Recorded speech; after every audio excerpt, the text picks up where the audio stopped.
Mister Sitaramaraju, నీవు నాతో విరోధం ఏల చేయుచుంటివి, నేను నీ స్నేహమునే కోరుచుంటిని. నిన్ను మన్యమునకు రాజును చేయదు. నీ వంటి వీరుడు చక్రవర్తికి సామంతుడగుట మంచిది. భూములను దున్నుకొనవచ్చును, కాని శిస్తులు కట్టవలెను. పంచాయతీ పాలన చేసుకొనవచ్చును, కాని ప్రతి విషయమునకు సర్కారు ఉద్యోగి అనుమతి పొందవలెను. నీ దేశభక్తి మెచ్చుకుంటుని రామరాజ్, కాని ప్రపంచమున ఎదురులేని సైనిక శక్తి, బ్రిటిష్ సైనిక శక్తిని నీవు ఎదిరించజాలవు. స్వతంత్రము కొరకు చట్టబద్ధముగా ఆందోళన చేయవచ్చును. ఒకనాటికి చక్రవర్తి మీకు స్వరాజ్యము ఇయ్యవచ్చును. ఓర్పును పరీక్ష చేయుచుంది. అమూల్యమగు నీ ప్రాణములు తీయ వరకు నన్ను బలవంతం చేయుచుంది. ఆవేశము విడిచి కొంచెం ఆలోచించుము. ఆవేశం ఎండకు ఎండుతూ వానకు తడుస్తూ రేయింబవళ్ళు శ్రమించిన ఒక్క అరపోట అన్నానికి నోచుకొని నిర్భాగ్యులు నా ప్రజలు. చాలని బట్టలు శరీరాన్ని కప్పలేకపోతే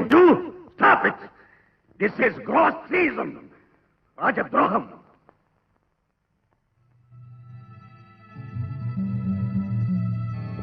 Forgive me, O Lord, if I am ending a noble soul.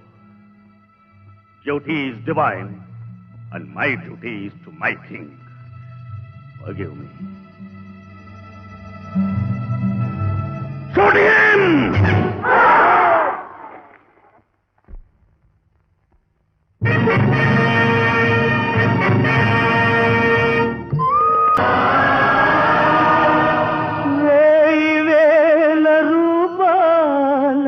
వెలుగుతుంది విప్లవాత్మ.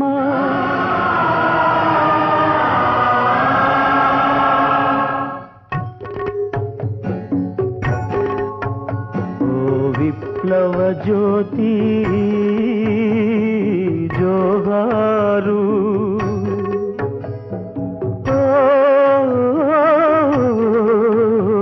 పరిప్లవ శక్తి జోహారు.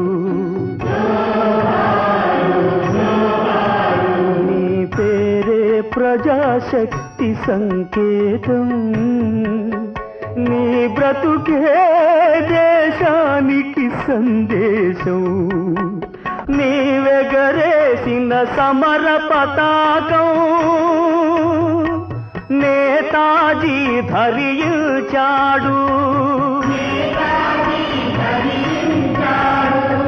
సాయుధ శక్తులు జై హిందంటూ సంగ్రామమును సలిపారు.